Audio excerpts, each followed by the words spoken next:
Friends, welcome to my YouTube channel Susmita lifestyle. তো আমার চ্যানেলটাকে একটু তোমরা সাবস্ক্রাইব করে নিও। আর আজকের ভিডিওটা তোমাদের সঙ্গে শেয়ার করছি কারণ আজকে আমার কাছে দিনটা খুবই স্পেশাল। কারণ আমার এই ফুটফুটে সুন্দর একটা মেয়ে আমার বাড়িতে এসছে। আমার বাড়িতে মেয়ে আসা মানে আমার বাড়িতে লক্ষ্মী এসছে। আর ওর জন্ম বৃহস্পতিবার। তো আজ এই বছরে বৃহস্পতিবারটা পড়েনি, এই বছরে শুক্রবার পড়েছে। তো দিনটা আছে। তো দেখো আজকে আমার মেয়ের বার্থডে, তো তার জন্য সকাল সকাল স্নান করে মন্দিরে চলে গেছে। আমাদের বাড়ির পাশে একটা মন্দির আছে, ওখানটায় চলে গেছে, একটু নমস্কার করে দিল। দেখো নমস্কার করার স্টাইলটা দেখলে তোমরা। তারপর দেখো নমস্কার করে মন্দির থেকে বেরিয়ে গেছে। তো আমি আমাদের একটু মন্দিরটা দেখিয়ে নিলাম ভিডিও করে। আর আমার মেয়ে না একদম ভিডিও করতে চায় না, ওকে যদি একটু ভিডিও করার জন্য ছবি তোলার জন্য বলি ওর একদম পছন্দ না। তো আমিও আর জোর করি না, মানে ওকে লুকিয়ে ওকে আড়াল করে যেটুকু করতে পারি আমি সেটুকুই করি।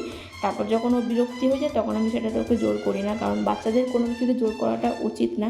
আর আজকের দিনে তো করা যাবে না, কারণ আজকে ওর জন্মদিন, আজকে এই পৃথিবীর আলো দেখেছিল ও। আর আমি ওকে জন্ম দিয়েছিলাম, আমার কাছে সত্যি দিনটা খুবই স্পেশাল। তো তারপর দেখো ওকে নিয়ে চলে আসছিলাম বাড়ির দিকে, রওনা দিয়েছি। তারপর বাড়িও পৌঁছেই গেছি দেখো। আর সকাল থেকে অনেক রান্না বান্না করেছি, তো ঠিকমতো ভিডিও করা হয়নি। আর কি রান্না করি সেটা তোমাদের সঙ্গে ভিডিও করে শেয়ার করতে পারিনি। একদম রান্না হয়ে গেছে গুছিয়ে টুছিয়ে তারপর তোমাদের সঙ্গে শেয়ার করলাম, কারণ আমার ক্যামেরাম্যান নেই, আমার ক্যামেরা কে ধরবে বলো। তো কিছু করার নেই, আমি করছি, আমি সব করছি। তো আমার একটা ভাগনা এসেছিলো, আমার ক্যামেরাটা একটু করে দিয়েছে। তো দেখো আমি একটু খাবারগুলো দেখিয়ে নিলাম। আজকে করেছিলাম ডাল, পটল চিংড়ি, চাটনি, মাংস, 5 রকম ভাজা, আর ওর জন্য পমফ্রেট মাছ আর ভাত করেছি। তারপর দেখো ওর খাবার গুছিয়ে নিয়ে সুন্দর করে গুছিয়ে ওকে খেতে দেবো। তোমার নিচে খাবার টেবিলে দেবো না, নিচেই দেবো, কারণ আমি একটু সাজাবো, সুন্দর করে ডেকোরেশন করে সাজিয়ে ওকে দেবো। আর বাচ্চা মানুষদেরকে দেখো সাজিয়ে গুছিয়ে দিলে ওরা খুবই খুশি হয়, খুবই আনন্দও হয় ওদের। আমি ওর জন্য একটুখানি সাজিয়ে গুছিয়ে দিয়েছি, চেষ্টা করেছি। দেখো আমাদের মধ্যবিত্ত ফ্যামিলিতে সেভাবে অত সেলিব্রেশন করতে পারবো না বা করতে পারছি না, একটু প্রবলেম। তো চলো বাদ দাও সেসব, পরের কথা। বাচ্চার জন্য একটু হলেও স্যাক্রিফাইস করে সব কিছু করতে হয়। তো তারপর দেখো এটা আমার বর সাজিয়েছে, ওরা মানে বাপ মেয়ে মিলে, আর আমার একটা ভাগনা আছে, ও মিলে সাজিয়ে গুছিয়ে নিয়েছে। তারপর দেখো আমি আমার খাবারগুলো গোছাচ্ছিলাম, আর মেয়ে ওখানে বসে পড়েছে খাওয়ার জন্য। ওর আর বসে থাকতে পারছে না, এত সুন্দর করে গুছাচ্ছি না, ও দেখে বসে পড়েছে খেতে। তো আমার আজকের দিনটা আমার কাছে স্পেশাল, কারণ আমার মেয়ে আজকে একটু নিজের হাতে খায়, এটাই দেখে ভালো লাগে। ও নিজের হাতে খেতে পারে না এখনও, ওর লেফট হ্যান্ড সব কিছু বাঁ হাতেই করে। তো ওর জন্য বাঁ হাতে করে ঠিকমতো খাবার মুখে ওঠে না বা খেতে পারে না। যাই হোক, আমি তো তার জন্যই ওকে একা একা খাওয়াতে এখনও ছাড়িনি। আমি সবসময় চেষ্টা করি ওকে খাইয়ে দেওয়ার। আর আমার মেয়ে খাওয়া নিয়ে সত্যি খুবই ঝামেলা, খেতে চায় না। ওর শরীর স্বাস্থ্য দেখেই তোমরা বুঝতে পারবে।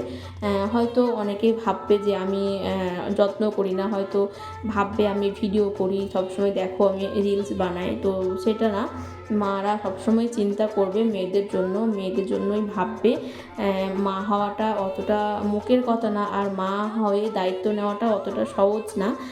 তো যেটা আমার দায়িত্ব সেটা আমি ঠিকঠাকভাবেই পালন করছি, সেটা আমি জানি কতটা আমি পালন করছি আমার দায়িত্বটা। তো আমি সবসময় চাইবো আমার মেয়ে ভালো থাকুক, সুস্থ থাকুক।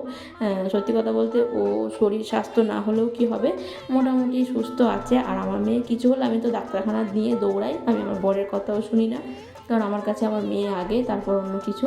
তো তারপর দেখো ওকে সুন্দর করে সাজিয়ে গুছিয়ে দিয়ে নিয়েছি, আর ও খাওয়া শুরু করে দিয়েছে। প্রথমে লেবু চটকাচ্ছে, লেবু চটকিয়ে তারপর খাবে। আর আমার মেয়ে লেবু খেতে খুবই ভালোবাসে। তারপর দেখো ওকে একটু আমি খাই দেবো, আবার ও আমাকে খাই দেবে।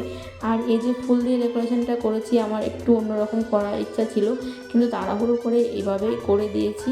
তো তাতেও সুন্দর লাগছিলো দেখতে, বেশ সুন্দর লাগছিলো। আর ও দেখো আমাকে ছোট্ট হাত দিয়ে আমাকে খাওয়াবে। তো আমি একটু খেয়ে নিয়েছি ওর কাছ থেকে, সকাল থেকে কিচ্ছু খাইনি, রান্নাবান্নার তো এত তোড়জোড়, একা হাতে সব কিছু গোছানো। তো তারপর আমি ওর কাছে একটুখানি খেলাম, আমি বললাম ঠিক আছে তুমি খেয়ে নাও। আর আমার মেয়ে শুধু ওই মাছ ভাজা দিয়েই ভাত খেয়েছে, আর কোনো কিচ্ছু মুখে দেয়নি। ও চিকেন খেতে ভালোবাসে, চিকেনও খায়নি। তো তারপর বলছি মা আমি একটু জল খাবো, জল খাই দাও। তারপর আমি একটু জল খাইয়ে দিলাম। তো আজকে ওর বার্থডে, তাই ছোটোখাটো একটু চেষ্টা করলাম ভিডিও তোমাদের সঙ্গে শেয়ার করার জন্য। প্রফেশনালভাবে কিছু করি না, তাও চেষ্টা করি করার জন্য, কারণ তোমরা তো দেখো রোজ মানে প্রায় সময় আমি ভিডিও পোস্ট করি বা রিলস পোস্ট করি। তো তোমরা একটু শেয়ার করো একটু ভিডিওগুলো ভালো লাগলে। তো সন্ধ্যের সময় কেক কাটার ভিডিও আসবে এই ভিডিওটা, ততক্ষণে তোমরা দেখতে থাকো। টাটা।